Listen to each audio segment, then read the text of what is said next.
डर का माहौल लगा बीजेपी वालों को। ये वोट चोरी है और इसी तरीके से ये वोट फंसेंगे, क्या फंसा देंगे ये लोग तो। दोस्तों, सहारनपुर में आज एक प्रोग्राम होना था समाजवादी पार्टी के जो प्रदेश अध्यक्ष है श्यामलाल पाल जी का। प्रशासन ने उस प्रोग्राम को किस वजह से कैंसिल किया ये बात तो समझ नहीं आई, लेकिन प्रोग्राम के कैंसिल होने के बाद जो समाजवादी पार्टी के महासचिव हैं उनके आवास पर आज एक मीटिंग रखी गई। मीटिंग में क्या बातें हुई और क्यों वो मीटिंग रखनी पड़ी, श्यामलाल पाल जी का जो प्रोग्राम था वो कैंसिल क्यों हुआ, उसके बारे में हम जानेंगे। हमारे साथ में परीक्षित चौधरी जी हैं जो कि किसी परिचय के मोहताज नहीं है, क्योंकि वो एक ऐसे खानदान से बिलोंग करते हैं, ऐसे परिवार से बिलोंग करते हैं जो कि हिंदुस्तान में किसी तारुफ का मोहताज नहीं है। सबसे पहले तो आपका स्वागत है परीक्षित भाई। आपका भी बहुत बहुत स्वागत है। तो जो प्रोग्राम रखा गया था उसके कैंसिल होने की वजह क्या रही? वजह ये रही कि डर का माहौल लगा बीजेपी वालों को। उनके अंदर जो है डर की वजह से उन्होंने कैंसिल करवाई। ये करवाई गई है, करी तो क्या ही है। अधिकारी तो जो सरकार कह देगी उस हिसाब से काम करेगा। आजकल तो इसी तरीके से हो रहा है। तो ये डर है कि जो पीडीए का नारा माननीय राष्ट्रीय अध्यक्ष अखिलेश यादव जी ने, तो अखिलेश भैया के इस पीडीए के नारे से ये सब घबराए हुए हैं। देख रहे हैं ये धरातल पे, इन्हें भी जानकारी हो रही है कि किस तरीके से जो पिछड़ा वर्ग है, अति पिछड़ा वर्ग, सभी साथ मिलके जो गरीब जनता जिसके लिए इन्होंने नारे दिए थे कि आप भाई गरीब के नाम पे इन्होंने वोट लिए थे, वो नारे दिए थे, वो सब जिसे अपना वोट बैंक समझते हैं ये, वो सब समाजवादी की ओर आ चुका है, पूरी ही तरीके से आ चुका है। और वो ही भीड़ वहां दिखाई देती आज प्रोग्राम में, तो इसलिए इन्होंने कैंसिल कर दिया वो कि भाई वो भीड़ दिखाई देगी तो स्वाभाविक सी बात है। हम ऐसा कुछ इतना कोई हम घूमे भी नहीं कि ऐसे कोई घूमे हो, सब फोन पे और इस तरीके से ही लोगों से संपर्क हुआ। और बहुत नॉर्मल एक पंचायत जो है पीडीए पंचायत होने जा रही थी माननीय अखिलेश यादव जी के कहने पे, तो उस तरीके से ही होने जा रही थी, लेकिन ये घबरा गए। और जगह तो हो रही है लेकिन हमारी पंचायत से खासा घबराहट हो ही जाती है। अच्छा, अभी आपने एक बात कही कि अधिकारी जो हैं वो सरकार के इशारों पे काम कर रहे हैं, तो अभी तो एक नया कानून और भी लेके आ गए, और कानून ये है कि अगर किसी नेता को जेल में 30 दिन गुजर जाते हैं तो उसका ओहदा ही खत्म कर दिया जाएगा। तो ऐसे तो अधिकारी अगर सरकार के इशारे पे काम करेंगे, पता नहीं कितने नेता फंसेंगे। बिल्कुल फंसेंगे, क्या फंसा देंगे ये लोग, तो कुछ भी बात बना देंगे, फंसा देंगे। ये बहुत ही बिल्कुल ही जिसे कहते हैं ना, जो जिसका कोई सर पैर नहीं है, इस तरीके के ये वहां पे संसद में लाते हैं बिल, और उस तरीके से ये 30 दिन का, बताओ क्या तुक बैठता है इसका? कोई तुक नहीं बैठता। ये आप किसी से भी पूछ लीजिए, जितने इंटेलेक्चुअल हैं लोग हैं, किन्हीं से भी पूछ लीजिए कि क्या ये किसी भी तरीके से कुछ सेंस बनाती है ये बात, इस तरीके के वो लाने। नहीं, ये ऐसे ही कामों में तो लगे हैं कि इन्हीं कामों से किसी तरीके से प्रेशर बनाया जाए ऑपोजिशन पे, लोगों को डराया जाए। ये यही काम कर रहे हैं। जनता का इन्हें कोई भी काम से मतलब नहीं है। कितने दिन आपने सुन लिया ये एम्प्लॉयमेंट की बात कर रहे हो वहां पे संसद में खड़े होके, कितने दिन? रोजगार दिन पर दिन नौजवान सड़कों पे बेरोजगार घूम रहा है, कोई किसी भी तरीके की अपॉर्चुनिटी नहीं मिल रही है। इंजीनियरिंग कर करके आ रहे हैं लड़के, कोई उनको किसी भी तरीके की अपॉर्चुनिटी बाहर भी नहीं मिल रही है अब। तो इससे ज्यादा बत्ती और क्या हो सकता है? अच्छा, उसके ऊपर बात नहीं करते ये लोग। इसी पॉइंट में एक पॉइंट ये भी आता है कि इंडिया में जो सबसे अमीर मुख्यमंत्री हैं, आंध्र प्रदेश के जो मुख्यमंत्री हैं वो सबसे अमीर है, लेकिन उनके ऊपर अभी भी कई सारे केस चल रहे हैं। आपको क्या लगता है, क्या सबसे पहले उनको गिरफ्तार किया जाएगा? यही तो स्ट्रैटेजी है इनकी, बीजेपी वालों की। जिन पे केस चल रहे हैं उनके नोटिस में आ गई बात, और वो इसी तरीके से काम करेंगे। अब उन्हें सबको इकट्ठा करके जेल ही भेजेंगे। वो तैयारी तो वही है इनकी, जनता के लिए थोड़ी ना लाया कानून वो। लेकिन वो तो बीजेपी के साथ में है। बीजेपी के साथ भले, बीजेपी में तो आपस में भी इन लोगों के वो ही रहती है। दिल्ली अलग है, यूपी में अलग चल रहा है इनका। दिल्ली वाले यूपी वाले से वो हो रहे हैं, यूपी वाला दिल्ली वालों से हो रहा है। तो इनमें अंदर भी है, ऐसी बात नहीं कि इनमें अंदर नहीं है। ये सिर्फ और सिर्फ जो इस पार्टी में हैं लोग, वो सिर्फ और सिर्फ सत्ता में हर तरीके से अपने आप को पावर में, सत्ता में देखना चाहते हैं। उसके लिए इन्हें कोई भी रणनीति अपनानी पड़े, ये वो अपनाते हैं और सत्ता में काबिज होते हैं। चाहे आप धर्म के उसमें देख लो, बांटने के उसमें देख लो। ये इस तरीके की नफरत फैला के, ये जो भी इन पे आता हो हथकंडे अपनाने, वो इस तरीके से कि बस हम पावर चाहिए हमें, कि पावर में आके फिर हम अपनी मनमर्जी करेंगे। और इनमें आपस में भी हैं अंदर अंदर खाने। राष्ट्रीय अध्यक्ष जी ने संसद में भी उन्हें सामने ही कह दिया था कि भाई हटा दो ना जिसने तुम्हें हराया था, हटा दो जिसने हराया था। अच्छा, अभी एक और जो मुद्दा जोर शोर से चला हुआ है, आप कह रहे हैं कि पीडीए से बीजेपी डरी हुई है, लेकिन साथ में राहुल गांधी ये कह रहे हैं कि जो बीजेपी के लोग हैं वो तो वोट चोरी करके फिर बन जाते हैं। तो आपको कैसा लगता है कि आप जीत पाओगे जब वोट चोरी का मुद्दा उठा हुआ है? देखो, वोट चोरी का जो मुद्दा उठाया वो बहुत ही सोच समझ के उठाया उन्होंने। वोट चोरी हो रही है, वोट काटे जा रहे हैं, तो वोट चोरी हुई। तो जिधर काटे जा रहे हैं, कहीं ज्यादा काटे जा रहे हैं, कहीं कम काटे जा रहे हैं, बहुत ही सोच समझ के ये जो करा जा रहा है। उन्होंने प्रूफ के साथ सबके सामने, आदमी तभी सामने आता है जब कुछ उसके पास सबूत हो। दुनिया देश के सामने सबूत रख रहा है, पीछे टीवी स्क्रीन पे दिखा रहा है बकायदा, 1 घंटे तक सारी चीज एक्सप्लेन करी, दिखाई, जनता ने बता दी सामने से आके। इन्हें घबराहट नहीं होगी उस बात से। और ये है, वास्तविक है, सबके सामने है। कट रहे हैं वोट इस तरीके से, जो आदमी जिंदा है किसी को मृत घोषित कर दिया, किसी हाउस नंबर्स इस तरीके से, एड्रेस अजीबोगरीब एड्रेस, वहां पे इंसान वो है ही नहीं। तो ये वोट चोरी है। और इसी तरीके से ये वोट, जो नए वोट भी बन रहे हैं वो भी अनजान लोगों के बन रहे हैं, जो मैं आपको बता रहा हूँ एड्रेस के। तो ये इन सब चीजों से मालूम होता है कि ये किस तरीके से वोट चोरी करके सत्ता में आ रहे हैं।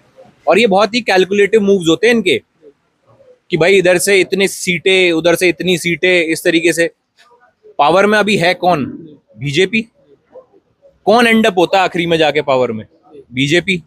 चाहे तोड़ने हो विधायक, चाहे कुछ ही करना हो, तो वही होती है। तो ये सारे हथकंडे अपनाते हैं, सारी रणनीति अपनाते हैं। अच्छा, अभी अखिलेश यादव जी ने एक बयान दिया था संसद से बाहर निकलते हुए कि जिन जिन स्टेट में कांग्रेस की सरकार है, तो वहां पर वोट चोरी में अगर कोई अधिकारी सम्मिलित पाता है तो उसके ऊपर कांग्रेस को कार्रवाई शुरू कर देनी चाहिए। तो आपको क्या लगता है, क्या कांग्रेस ये कदम उठा पाएगी किसी भी स्टेट में? नहीं, बिल्कुल उठा पाएगी कांग्रेस ने। अब तक तो नहीं उठाया। नहीं, जब मुद्दा उठाया है तो उसको, अपनी उस चीज को इम्प्लीमेंट करने में टाइम लगता है, वो करेगी। कांग्रेस की बात तो खैर आप कांग्रेस वालों से वो पूछिए, ज्यादा तो बेहतर वो है। लेकिन हाँ, उन्हें इम्प्लीमेंट करना चाहिए। राष्ट्रीय स्तर की पार्टी है, इंडिया गठबंधन का हम लोग हिस्सा हैं, साथ में है। तो स्वाभाविक सी बात है, जब उन्होंने ये बात उठाई है तो वो इस चीज पे पूरी तरीके से, उन्होंने तो खुले मंच पे कही है ये बात कि हम इस चीज के ऊपर सख्त कार्रवाई करेंगे। उत्तर प्रदेश में बहुत सारी सीटों का हुआ है ऐसा। उत्तर प्रदेश में बहुत सारी सीटों का ऐसा हुआ है कि वहां पे भी वोट चोरी हुई है। अगर आपकी 2027 में सरकार बनती है, आपको क्या लगता है, क्या कार्रवाई होगी उन लोगों पर? बिल्कुल होगी, बिल्कुल करेंगे उस कार्रवाई को। जो सरकार हमारी आती है तो हम उस कार्रवाई को करेंगे। जिस भी तरीके से जो भी बातें निकल के आएंगी सामने, वो जनता के सामने आनी चाहिए। ट्रांसपेरेंसी होनी चाहिए इस चीज में, तो वो आनी चाहिए सामने। और इलेक्शन कमीशन को भी इस चीज को बहुत सोच समझ के, और इसके जो, अगर वो कह रहे हैं कि हमारे कोई कमी नहीं है, कोई वो ही नहीं है, कितनी कमी तो वैसी ही है, तो उन्हें सुधारना चाहिए। और प्रेस कॉन्फ्रेंस का खेल शुरू कर दिया। ये कोई तरीका होता है? आप इस तरीके से जो इल्जाम लगा रहे हो, ऑपोजिशन ने सवाल उठा, उसका आप जवाब दो। जवाब आप दे नहीं रहे हो, आप उल्टा ही और बातें बता रहे हो। उन्होंने प्रूफ के साथ बताया, और वो सामने आके प्रूफ उनको भी देने को तैयार है कि लो हम दे रहे हैं सारी चीजें। अनुराग ठाकुर ने भी तो सेम ही चीज बोल दी। तो फिर किस बात? उनसे नहीं मांगा जा रहा है एफिडेविट। हाँ, वो तो खुद ही उनसे नहीं मांगा जा रहा है एफिडेविट। राहुल गांधी से क्यों मांगा जा रहा है? मांग रहे हैं राहुल गांधी से। अच्छा, जो ये प्रोग्राम था आपका, इसकी परमिशन नहीं हुई थी जो कैंसिल कर दिया गया, या परमिशन होने के बाद कैंसिल किया गया है? नहीं, इसकी नहीं दी उन्होंने परमिशन।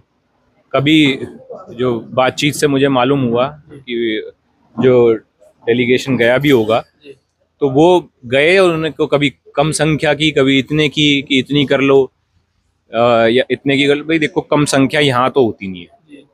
यहाँ यशपाल जी का घर है यहाँ, तो यहाँ कम संख्या नहीं होती। यही तो हमारी ताकत है। हम जनता के बीच में, जनता ही ताकत है। और भीड़ तो आप जितने की कह रहे थे, उतने वैसे ही यहाँ फार्म हाउस पे वैसे ही आ जाते हैं, जितनी भीड़ वैसे कह रहे थे। भाई हम वहाँ जितनी भीड़ कह रहे, वहाँ आधे अपने आप से अपनी जिम्मेदारी लेते हुए, बहुत ही अनुशासन को दिखवाने के लिए इतने लोग तो वैसे ही उसको देख रेख में ही लग जाते हैं।